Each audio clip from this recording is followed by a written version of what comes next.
ಎಂದೆಂದು ನಿಮ್ಮೊಂದಿಗೆ ಎಂದೆಂದು ನಿಮ್ಮೊಂದಿಗೆ ಎಂದೆಂದು ನಿಮ್ಮೊಂದಿಗೆ ಎಂದೆಂದು ನಿಮ್ಮೊಂದಿಗೆ ಏನೇ ಬರಲಿ ಒಗ್ಗಟ್ಟಿರಲಿ ಎಂದೆಂದು ನಿಮ್ಮೊಂದಿಗೆ ಎಂದೆಂದು ನಿಮ್ಮೊಂದಿಗೆ ಎಂದೆಂದು ನಿಮ್ಮೊಂದಿಗೆ ಎಂದೆಂದು ನಿಮ್ಮೊಂದಿಗೆ.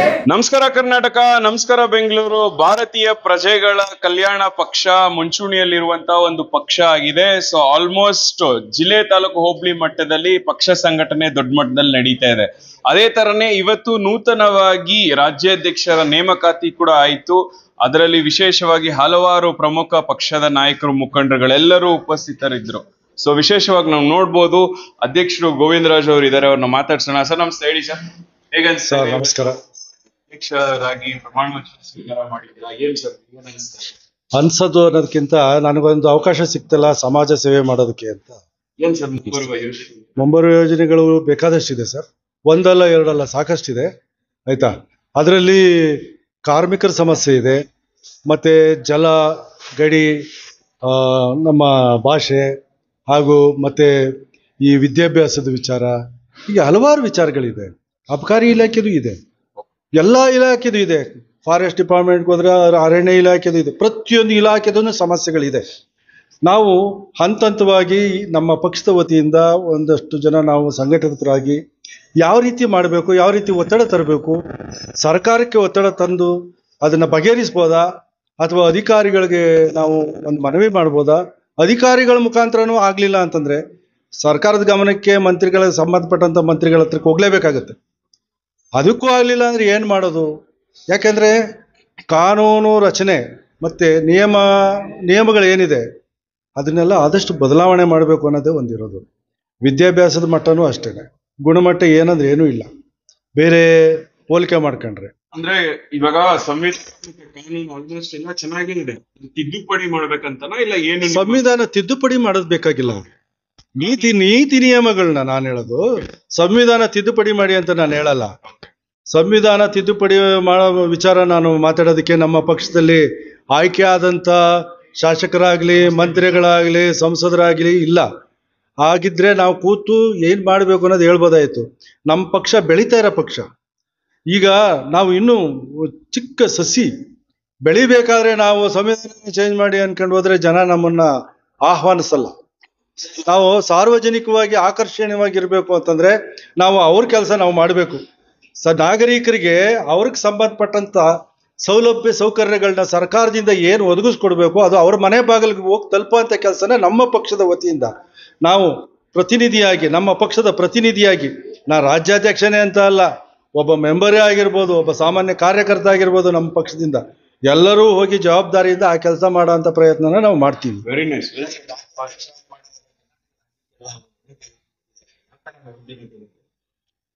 ಸರ್, ಇದನ್ನ ಒಂದು ಜವಾಬ್ದಾರಿ ನಮ್ಮ ಕರ್ನಾಟಕದಲ್ಲಿ ಈ ಪಕ್ಷಗಳು ಇದೆ. BJP ಸರ್ಕಾರ ನಡೆಸಿದೆ, ಕಾಂಗ್ರೆಸ್ ಸರ್ಕಾರ ನಡೆಸಿದೆ, JDS ನಡೆಸಿದೆ, ಇವರು ಸಂಯುಕ್ತ ಅವರು ಸೇರ್ ಮಾಡಿದ್ದಾರೆ, ಇವರು ಸೇರ್ ಮಾಡಿದ್ದಾರೆ. ಈ ರೀತಿನಲ್ಲೆಲ್ಲ ಜನ ಯಾವ್ಯಾವ ರೀತಿ ಟೇಸ್ಟ್ ಇದೆ, ಯಾವ್ಯಾವ ರೀತಿ ಎಷ್ಟರ ಮಟ್ಟಿಗೆ ಕೆಲಸಗಳು ಮಾಡಿದ್ದಾರೆ ಅನ್ನೋದೆಲ್ಲ ಚೆನ್ನಾಗಿ ಗೊತ್ತಿದೆ. ಇವತ್ತಿನ ದಿನದ ಗ್ಯಾರಂಟಿಗಳ ಯೋಜನೆ, ರಸ್ತೆ ಗುಂಡಿಗಳ ಯೋಜನೆ, ರಸ್ತೆಗಳು ಯಾವ ರೀತಿ ಇದೆ, ಆಯ್ತಾ, ಗ್ಯಾರಂಟಿಯಿಂದ ಬಸ್ಗಳು ಎಲ್ಲಿ ಸಿಕ್ಕದೆ ಎಷ್ಟೊಂದು ಜನ ಒದ್ದಾಡ್ತಾ ಇದ್ದಾರೆ, ಸರಿಯಾದ ರೀತಿಯಲ್ಲಿ ಏನು ಕೆಲಸ ನಡೀತಾ ಇದೆ, ರೈತರಿಗೆ ಯಾವ ರೀತಿ ಅನ್ಯಾಯ ಆಗ್ತಾ ಇದೆ, ರೈತರಿಗೆ ಯಾವ ರೀತಿ ಪ್ರಮಾಣದ ಬೆಂಬಲಿತ ಬೆಲೆಗಳು ಕೊಡ್ತಾ ಇದ್ದಾರೆ. ಈ ಬರ್ತಾರೆ ರೈತರು ಮಧ್ಯದಲ್ಲಿ ಬ್ರೋಕರ್ಗಳೆಲ್ಲ ಸೇರಿ ಮೀಡಿಯೇಟರ್ಗಳಿಗೆ ಲಾಭ ಹೋಗ್ತಾ ಇದೆ. ಬೆಳೆದಂಥ ರೈತರಿಗೆ ಏನಾದ್ರು ಒಳ್ಳೆ ಬೆಲೆ ಸಿಗ್ತಾ ಇದೆಯಾ? ಇಲ್ಲ. ಕಬ್ಬು ಬೆಳೆಗಾರರು ಅವ್ರದೇ ಸಮಸ್ಯೆಗಳು ಬೇರೆ, ಒಂದಲ್ಲ ಎರಡಲ್ಲ. ಈ ರೈತರ ಸಮಸ್ಯೆ ಪ್ರತಿದಿನ ನೀವು ಯಾವುದೇ ರೂಪದಲ್ಲಿ ಪ್ರತಿದಿನ ಒಂದಲ್ಲ ಒಂದು ಹಂತದಲ್ಲಿ ಸಮಸ್ಯೆ ಇದ್ದೇ ಇರುತ್ತೆ. ಇದನ್ನ ಶಾಶ್ವತವಾಗಿ ಬಗೆಹರಿಸಬೇಕು ಅಂದ್ರೆ ಏನ್ ಮಾಡಬೇಕು? ಯಾವುದೇ ಸರ್ಕಾರ ಆಗಲಿ, ಏನು ನಮ್ಮ ಪಕ್ಷ ಅವ್ರ ಪಕ್ಷ ಅಂದ್ರೆ ಯಾವ್ದು? ಈಗ ಪಕ್ಷಗಳು, ರಾಜಕೀಯ ಪಕ್ಷಗಳು ಬರೋ ಉದ್ದೇಶ ಏನು? ನಾವು ಜನಗಳ ಹಿತದೃಷ್ಟಿಯಿಂದ ನಾವು ಜನಗಳನ್ನ ನಾವು ಚೆನ್ನಾದ ರೀತಿಯಲ್ಲಿ ನಾವು ದೇಶ ಮತ್ತೆ ನಮ್ಮ ರಾಜ್ಯವನ್ನು ಅಭಿವೃದ್ಧಿ ಮಾಡ್ತೀವಿ ಅಂತ ಓಟ್ನ ತಗೊಂಡು ಬಂದ್ಬಿಡೋದೆ ಅವರು ರಚನೆ ಮಾಡ್ತಾರೆ. ಓಟ್ ತಗೊಳ್ಳೋವರೆಗೂ ಅಪ್ಪ ಅಮ್ಮ ಅಂದ್ಬಿಟ್ಟು ಅವ್ರ ಮನೆ ಬಾಗಿಲಿಗೆ ಹೋಗ್ಬಿಟ್ಟು ಕೈ ಮುಗಿತಾರೆ. ಎಲ್ಲ ಬಂದ್ಮೇಲೆ ಗ್ಯಾರಂಟಿ ಕೊಡ್ತೀವಿ ಅಂತ ಹೇಳ್ಬಿಟ್ಟು ಎಲ್ಲರಿಗೂ ಚಾಕ್ಲೇಟ್ ಕೊಟ್ಬಿಟ್ಟು ಇವ್ರಿಗೆ ಇಷ್ಟ ಬಂದು ಕಾನೂನು ಮಾಡ್ಕೊಂಡು ಮಾಡೋದನ್ನ ಜನ ಒಪ್ಕೋತಾರೆ. ಸರ್, ಜನ ಬೇಜಾರಾಗ್ಬಿಟ್ಟಿದ್ದಾರೆ. ಯಾವ್ದಾದ್ರು ಹೊಸ ಪಕ್ಷ ಬಂದ್ರೆ ಸಾಕಪ್ಪ ಅನ್ನೋ ಸ್ಟೇಜಲ್ಲಿ ಇದ್ದಾರೆ. ಈ ಒಂದು ಪಕ್ಷದಿಂದ ನಾವು ಅದನ್ನ ಲಾಭನ ನಾವು ಪಡಿತೀವಿ ಅನ್ನೋ ಒಂದು ಇದೆ. ಭಾರತೀಯ ಪ್ರಜೆಗಳ ಕಲ್ಯಾಣ ಪಕ್ಷದ ನೂತನ ರಾಜ್ಯಾಧ್ಯಕ್ಷರಾಗಿ ಇವತ್ತು ಗೋವಿಂದರಾಜು ಅವರು ಪದಗ್ರಹಣ ಮಾಡಿದ್ದಾರೆ. ನಮ್ಮ ಪಕ್ಷದ ತತ್ವ ಸಿದ್ಧಾಂತಗಳಿಗೆ ಒಪ್ಪಿ ಅವರು ನಮ್ಮ ಪಕ್ಷಕ್ಕೆ ಸೇರ್ಪಡೆಯಾಗಿದ್ದಾರೆ. ನಮ್ಮ ಎಲ್ಲ ಪಕ್ಷದ ಹಿರಿಯ ಮುಖಂಡರು ಸೇರಿ ಅವರನ್ನು ಆಯ್ಕೆ ಮಾಡಿ ಇವತ್ತು ರಾಜ್ಯಾಧ್ಯಕ್ಷರಾಗಿ ಹುದ್ದೆಯನ್ನು ಕೊಟ್ಟಿದ್ದೇವೆ. ಇವರು ಕರ್ನಾಟಕ ರಾಜ್ಯದಲ್ಲಿ ಖಂಡಿತವಾಗಿಯೂ ಒಂದಿಲ್ಲ ಒಂದಿನ ಅಧಿಕಾರ ತರ್ತಾರೆ ಅಂತ ಹೇಳಿ ನಾನು ಈ ಸಂದರ್ಭದಲ್ಲಿ ಹೇಳಕ್ಕೆ ಇಷ್ಟಪಡ್ತೇನೆ. ರಾಜಕೀಯ ನಾವು ಪಕ್ಷ ಮಾಡೋ ಉದ್ದೇಶ ಏನಂದ್ರೆ ಅಧಿಕಾರಕ್ಕೆ ಬರಬೇಕಂತ ನಮ್ಮ ಆಸೆ ಇರುತ್ತೆ. ಬೇರೆ ಏನೋ ಆಸೆ ಯಾವ ಪಕ್ಷಗಳಿಗೆ ಅಧಿಕಾರ ಬರಬೇಕಂತ ಆಸೆ ಇರುತ್ತೆ. ನಮ್ಮದು ಕೂಡ ಒಂದಿನ ಅಧಿಕಾರಕ್ಕೆ ಬರುತ್ತೆ ಅಂತ ಹೇಳಿ ಈ ಸಂದರ್ಭದಲ್ಲಿ ಹೇಳಲಿಕ್ಕೆ ಇಷ್ಟಪಡ್ತೇನೆ. ನೂತನ ರಾಜ್ಯಾಧ್ಯಕ್ಷರಾಗಿ ಕೆ ಗೋವಿಂದರಾಜ್ ಅವರು ಇವತ್ತು ನಮ್ಮ ಪಕ್ಷಕ್ಕೆ ನೇಮಕಗೊಂಡಿದ್ದಾರೆ. ಅವರಿಗೂ ತುಂಬ ಹೃದಯದ ಧನ್ಯವಾದಗಳು. ನಾವು ಪಕ್ಷ ಬೆಳೆಸೋ ಉದ್ದೇಶ ಏನಂದರೆ ಇವತ್ತಿನ ಜನಗಳಿಗೆ ಯಾವ ಸೌಲಭ್ಯಗಳು ದೊರೀತಾ ಇಲ್ಲ. ಎಲ್ಲ ಪಕ್ಷಗಳು ಆ ಪಕ್ಷದ ಮೇಲೆ ಇವ್ರು ಹಾಕ್ತಾರೆ, ಈ ಪಕ್ಷದ ಮೇಲೆ ಅವ್ರು ಹಾಕ್ಕೊಂಡು ಎಲ್ಲ ಪಕ್ಷಗಳು ಅನಾಥ ಮಕ್ಕಳ ಥರ ಮಾಡಿದ್ದಾರೆ. ಮಧ್ಯಮ ವರ್ಗದವ್ರನ್ನ ದೊಡ್ಡವರಾಗೆ ಬೆಳೀತಾರೆ, ಚಿಕ್ಕವರು ಯಾವ ಥರ ಬೇಕಾದ್ರೂ ಬೆಳೀತಾರೆ. ಮಧ್ಯಮ ವರ್ಗದವ್ರಿಗೆ ತುಂಬ ಸೌಲಭ್ಯಗಳು ಕಡಿಮೆ ಆಗಿದೆ. ಅದರಿಂದ ನೀರಾಗಲಿ, ಕರೆಂಟ್ ಆಗಲಿ, ಮತ್ತು ರೈತರಿಗೆ ಒಂದು ಒಳ್ಳೆ ಸೌಕರ್ಯ ಕೊಡೋದಾಗಲಿ, ಆಮೇಲೆ ಸೈನಿಕರಿಗೆ ಒಂದು ಒಳ್ಳೆ ಬೇಕು. ಏಕೆಂದರೆ ಅವರು ಇರೋ ಹೊತ್ತಿಗೆ ನಾವಿಲ್ಲಿ ಅನ್ನ ತಿಂತಾ ಇರೋದು. ಸೈನಿಕರು ಮತ್ತು ರೈತರು ಎರಡೂ ಜನ ಇರೋ ಹೊತ್ತಿಗೆ ನಾವು ಮಧ್ಯಮ ವರ್ಗದವರು ನಮ್ಮ ರಾಜ್ಯ ಇಲ್ಲಿ ಅನ್ನ ತಿಂತಿರೋದು. ಅದನ್ನೆಲ್ಲ ಒಂದು ಸಮಪಡಿಸ್ಬೇಕು ಅಂತೇಳಿ ನಾವೊಂದು ಪಕ್ಷ ಕಟ್ಟಿ ಭಾರತೀಯ ಪ್ರಜೆಗಳ ಕಲ್ಯಾಣ ಪಕ್ಷವನ್ನು ಕಟ್ಟಿ ನಮ್ಮ ಗೋವಿಂದರಾಜ್ ಅವರಿಗೆ ಅವ್ರ ಕೈಗೆ ಕೊಟ್ಟಿದ್ದೇವೆ. ಅದನ್ನು ಅವ್ರು ನಡೆಸ್ತಾರನ್ನ ಗ್ಯಾರಂಟಿ ನಮಗಿದೆ. ದಯವಿಟ್ಟು ಇನ್ನು ಮುಂಬರುವ ದಿನಗಳಲ್ಲಿ ಜಿಲ್ಲೆ, ತಾಲೂಕು, ಹೋಬಳಿ, ಗ್ರಾಮಗಳಲ್ಲಿ ಅವರೆಲ್ಲ ಪಕ್ಷ ಕಟ್ಟಿ ಬೆಳೆಸಿ ಜಿಲ್ಲಾಧ್ಯಕ್ಷರ ಎಲ್ಲ ಕಡೆ ಅಧ್ಯಕ್ಷರನ್ನ ಮಾಡಿ ಒಳ್ಳೆ ರೀತಿಯಲ್ಲಿ ಮುಂದೆ ಪಕ್ಷ ಕಟ್ಟಿ ಒಂದು 2 ಸೀಟ್ ತರ್ತಾರನ್ನ ಕೆಪಾಸಿಟಿ ನಮಗಿದೆ. ಅದರಿಂದ ಇವತ್ತು ನವರಾತ್ರಿ ದಿನದಲ್ಲಿ ಅವರಿಗೆ ಒಳ್ಳೆ ಕೊಟ್ಟು ಅಧ್ಯಕ್ಷರ ಪೋಸ್ಟ್ ಕೊಟ್ಟಿವಿ. ಅವರು ದಯವಿಟ್ಟು ಎಲ್ಲರಿಗೂ ಒಪ್ಪಿ ಅವರು ರಾಜ್ಯದಲ್ಲಿ ಒಂದು ಒಳ್ಳೆ ಹೆಸರು ಮಾಡಬೇಕು, ದುಡ್ಡು ಮಾಡಬೇಕು ಅನ್ನೋ ಆಸೆಗೆ ಅವ್ರು ಬಂದಿಲ್ಲ. ಹೆಸರು ಮಾಡಬೇಕು, ಪಕ್ಷ ಬೆಳೆಸಬೇಕು. ಚಿಕ್ಕ ಪಕ್ಷಗಳು ಬೆಳೆದು ದೊಡ್ಡವರೆಲ್ಲ ಸ್ವಲ್ಪ ಪಕ್ಷ ತಿರುಗಿ ನೋಡುವಷ್ಟು ಬರಬೇಕು ಅಂತೇಳಿ ಅವರು ಇವತ್ತು. ಕನ್ನಡದ ಜನತೆಗೆ ನನ್ನ ನಮಸ್ಕಾರ. ಇಲ್ಲಿ ಈ ಪಕ್ಷದ ಒಂದು ಉಗಮಕ್ಕೆ ನಾವು ತಿಳ್ಕೊಳ್ಳೋ ವಿಚಾರ ಹಲವಾರಿದೆ. ಈ ಎಲ್ಲ ಕಡೆ ಎಲ್ಲ ಪಕ್ಷಗಳಿದೆ. ಪಕ್ಷಗಳಲ್ಲಿ ಜನಸಾಮಾನ್ಯರ ಹೆಸರು ಹೇಳಿ ಅಧಿಕಾರನ ಪಡ್ಕೊತಾರೆ ಮತ್ತು ಅವರು ಅಧಿಕಾರದಲ್ಲಿ ಇದ್ಕೊಂಡು ತಮ್ಮ ಅಧಿಕಾರನ ಲಾಭಕ್ಕಾಗಿ ಬೆಳೆಸ್ಕೊತಾರೆ. ಆದರೆ ಈ ಪಕ್ಷದಲ್ಲಿ ಇರೋ ಉದ್ದೇಶ ನಾನು ತಿಳಿದ ಮೇಲೆ ನನಗೆ ತುಂಬ ಸಂತೋಷ ಆಯಿತು. ಇಲ್ಲಿ ಜನಸಾಮಾನ್ಯರಿಗೆ ಅವರು ಅಧಿಕಾರ ಕೊಡಬೇಕು ಅನ್ನೋ ಉದ್ದೇಶದಿಂದ ಅವ್ರಿಗೆ ಪಕ್ಷ ಕಟ್ಟಿದ್ದಾರೆ. ಈ ಒಂದು ಪಕ್ಷದ ಸಂಚಾಲಕರಾಗಿರ್ಬೋದು, ಅಧ್ಯಕ್ಷರಾಗಿರ್ಬೋದು, ಪದಾಧಿಕಾರಿಗಳಾಗಿರ್ಬೋದು, ಇದೆಲ್ಲ ಕೇವಲ ಸಾಮಾನ್ಯರ ಜನರನ್ನು ಅವರು ಮುಂದಿಟ್ಕೊಂಡು ಪಕ್ಷ ನಡೆಸಬೇಕಂತಿದ್ದಾರೆ. ಸೊ ನನಗೆ ಇದು ತುಂಬ ಸಂತೋಷ ಕೊಡ್ತು. ಮತ್ತು ಈ ಪಕ್ಷದ ಪರವಾಗಿ ನನಗೆ ಕೊಟ್ಟಂಥ ಒಂದು ಆರ್ಥಿಕ ಸ್ಥಿತಿಗತಿ ಮತ್ತು ನಾನು ಪಕ್ಷದ ಆರ್ಥಿಕ ಸ್ಥಿತಿಗತಿ ಅಂದರೆ ಅದು ಸಾಮಾನ್ಯ ಜನರ ಆರ್ಥಿಕ ಸ್ಥಿತಿಗತಿಯ ಬಗ್ಗೆ ಅಧ್ಯಯನ ಮಾಡಿ ಮತ್ತು ಅದರ ತುಂಬ ಅವರು ಜವಾಬ್ದಾರಿನ ಕೊಟ್ಟಿದ್ದಾರೆ ಮತ್ತು ತುಂಬ ಜವಾಬ್ದಾರಿ ವಹಿಸ್ಕೊಂಡು ಸಾಮಾನ್ಯರ ಪಕ್ಷವಾಗಿ ಇದನ್ನು ಕಟ್ಟಕ್ಕೆ ಹೊರಟಿದ್ದಾರೆ. ಇದು ತುಂಬ ಸಂತೋಷ ಆಗುತ್ತೆ. ಇವತ್ತು ಹಲವಾರು ರಾಜ್ಯದ ಪಕ್ಷಗಳಿದೆ, ನೀವೆಲ್ಲರೂ ನೋಡಿದ್ದೀರಾ. ಆದರೆ ಈ ಪಕ್ಷದ ವಿಶೇಷತೆ ಏನಂತ ನಾವು ಹೇಳೋದಾದರೆ ಇಲ್ಲಿ ಸಾಮಾನ್ಯರಿಗೆ ಅಧಿಕಾರ ಕೊಡಬೇಕು ಅನ್ನೋ ಒಂದು ಉದ್ದೇಶ ಇದೆ. ಸಾಮಾನ್ಯರೇ ಇಂದಿನ ನಾಳಿನ ಅಧಿಕಾರಿಗಳಾಗಬೇಕು. ಈಗ ರಾಜಕೀಯದಲ್ಲಿ ದುಡ್ಡಿಲ್ಲ ಅಂದ್ರೆ ಏನೋ ಮಾಡಕ್ಕಾಗಲ್ಲ. ದುಡ್ಡೇ ಎಲ್ಲದಕ್ಕೂ ಮೂಲ. ಆಲ್ಮೋಸ್ಟ್ ಯಾವುದೇ ಒಂದು ಸಣ್ಣ ಕಾರ್ಯಕ್ರಮ ಏನಾದ್ರೂ ದುಡ್ಡು ಮುಖ್ಯ.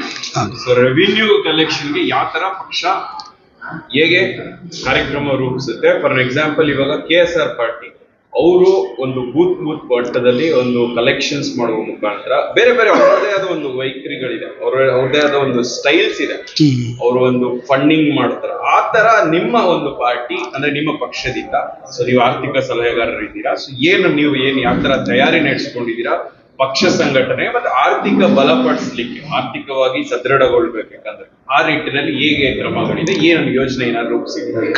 ಖಂಡಿತ ಯೋಜನೆಗಳನ್ನ ರೂಪಿಸುವ ಹಂತದಲ್ಲಿದ್ದೀವಿ.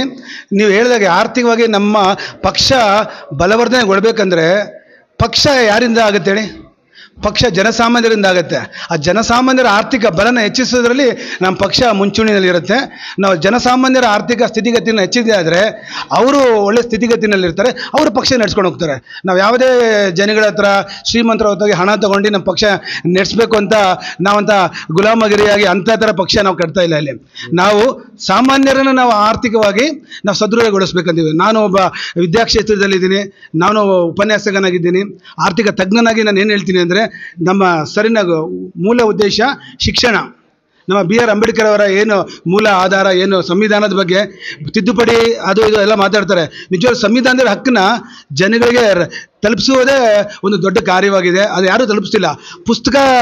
ಸಂವಿಧಾನ ಪುಸ್ತಕನ ತೋರಿಸಿ ಜನಗಳಿಗೆ ನಾವು ಇದೇ ಸಂವಿಧಾನ ಅಂದರೆ ಅದೆಲ್ಲ ಸಂವಿಧಾನ ಏನು ಹೇಳ್ತೇಳಿ, ಪ್ರತಿಯೊಬ್ಬ ನಾಗರಿಕನಿಗೂ ಅವನು ದೊಡ್ಡದಾದ ಒಂದು ಹುದ್ದೆ ಅಲಂಕಾರ ಮಾಡಬೇಕು.